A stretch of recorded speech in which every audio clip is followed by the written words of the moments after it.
Hi there, I'm so glad you're here. My name is Trent. I am the founder of Flowster and the creator of the LinkedIn Prospecting on Autopilot Playbook. And in this video, I want to give you a quick overview of how to get the most benefit from the playbook with the least amount of time and the least amount of effort. So if that sounds good to you, stay tuned because here we go. All right, so you're going to notice that we have 5 folders here. The first folder is building the outbound engine. This is going to be something that is more of a one-time activity. And then on an ongoing basis, you're going to want to use folders number 2 and 3 to add fuel to your engine. So what type of fuel might I be talking about? Well, we're talking about lists of targets. In other words, the people that you want to reach out to. That's step 2.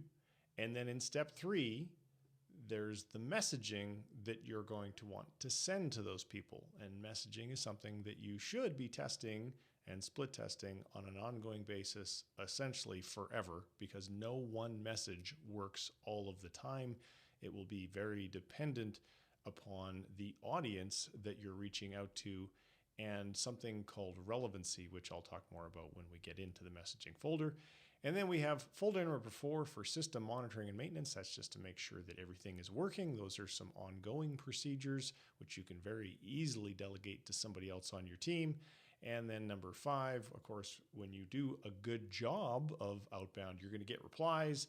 And so we have some processes for managing those replies to help you to automate as much as you can and eliminate as many clicks as possible.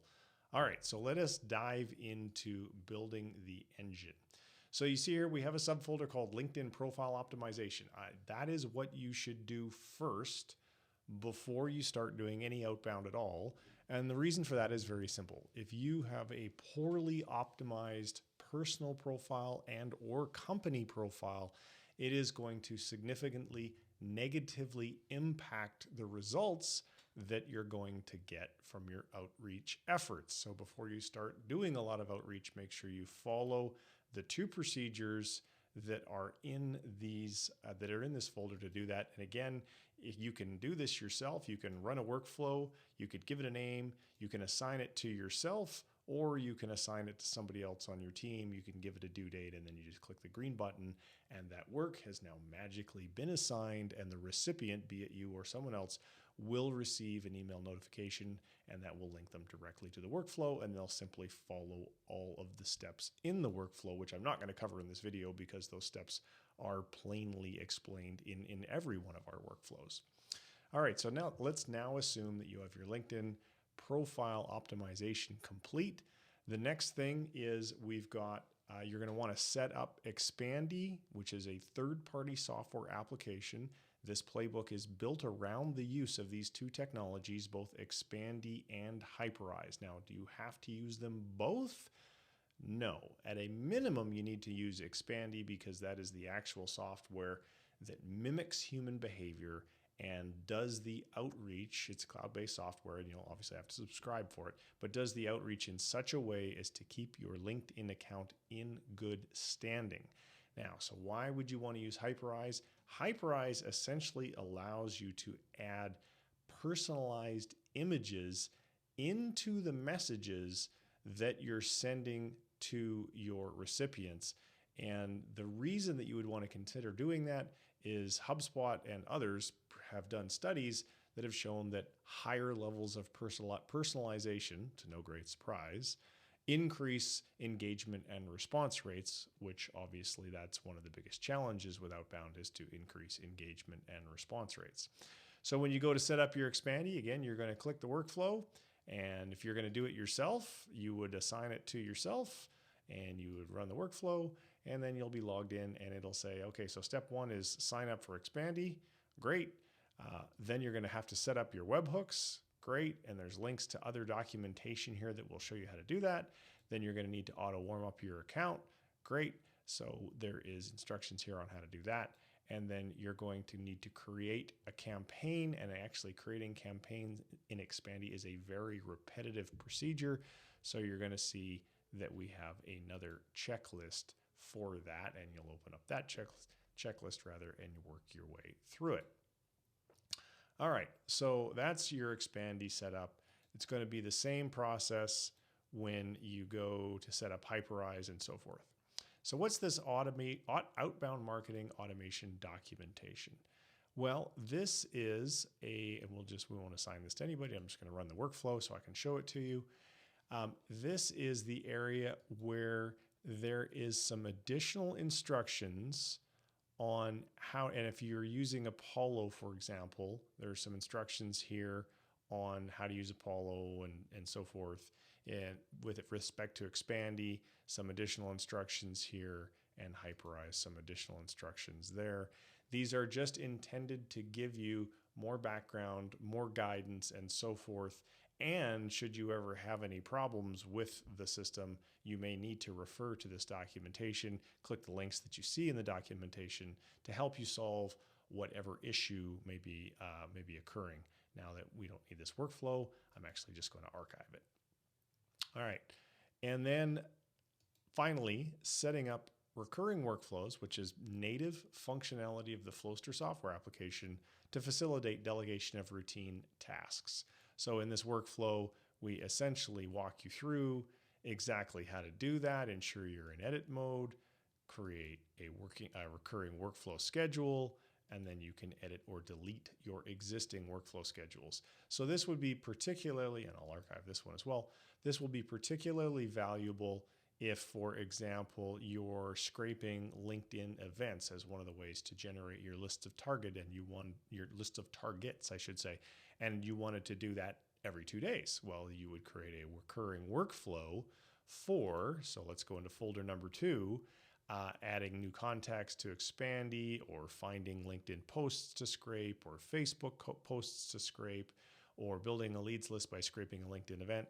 All of these things they're going to recur on an ongoing basis. And this is why Flowster will provide you so much value, is by having these workflows here, you'll be able to easily delegate this repetitive, routine, mundane work to your virtual assistant so that they can do it on your behalf. And all they need to do is log in and follow the instructions step by step by step. All right, so let's go back to the templates. Whoops, didn't want to go that far back. Let's go to step number 3, creating your messages. So there's just one workflow in here. So let's run it and have a quick look at it.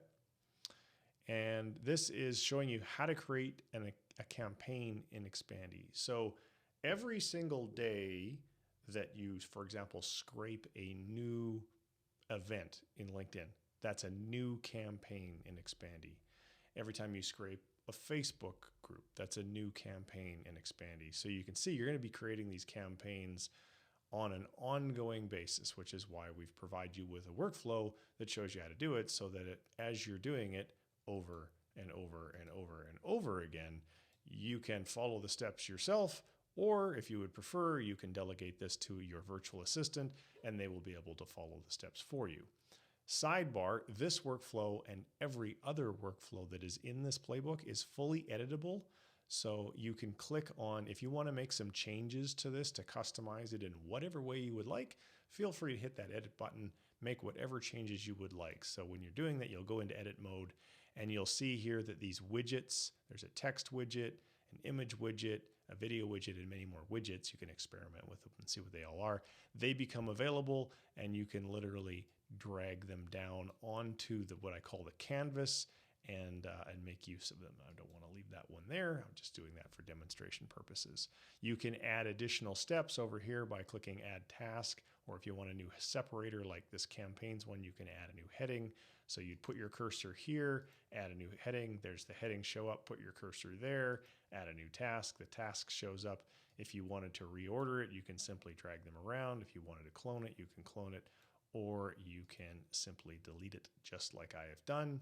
And then when you're done, you'll click Update Active Workflows, and you'll notice Flowster will say, hey, there's actually one active workflow based upon this template that you just edited. Would you like me to automatically update that workflow? And generally speaking, the answer is going to be yes. The real value of this is you might have 3 or 4 or 5 active workflows at any point in time, and thanks to this little button here that I just clicked, Flowster will automatically make all of those workflows now match the changes that you made to the template without you having to manually copy and paste those changes 5 times, which, as you can imagine, would be a ridiculous waste of your time. So let's go ahead and archive that workflow. So that's step 3. Now let's go into step 4. So there's just one workflow for reporting on reporting and optimization of your campaign. And I'm not going to dive into that one now, but you can obviously dive into that. You can have a VA do it for you. And then finally, managing communications with your replies. And in Expandy, if you're receiving replies and you've set up a Zap to have the application, like one of the things that I find is very, very helpful is that you would be by applying a tag. So you get a reply. It's a positive reply. So you would apply a tag called interested, a tag that you would create in Expandy. You could call it whatever you would want, but you could call it interested. And then when that happens, if you use this Zap template, it will create automatically with a single click a new deal, a new company, a new contact, and a new activity in your sales pipeline in Pipedrive, which, to do that manually over and over and over again would be a horrible waste of time. If you don't use Pipedrive, obviously you will have to edit the Zap to use whatever CRM that you use. And this really included this here just to make you aware of the fact that this type of thing is relatively easy to accomplish and is a massive time saver. So if you want to set up a recurring workflow for this, you can do so. All right, so that is an overview of the LinkedIn Prospecting on Autopilot Playbook. As I mentioned, it is fully customizable. You can make whatever changes you would like. And if you have any questions about this or any of our playbooks, because there is a lot more content that is available to you as a Flowster subscriber in the marketplace, you can add any of these templates and playbooks to your account. If you have questions about those, go ahead and make use of the Facebook group to post your questions in there so that ideally other members, other Flowster users will be able to get you a quick response. Our support team also does manage those, or moderate those groups rather, so you will get an answer one way or the other. So that's it for now. Thank you very much for tuning in and best of luck with your playbook. Take care. Bye-bye.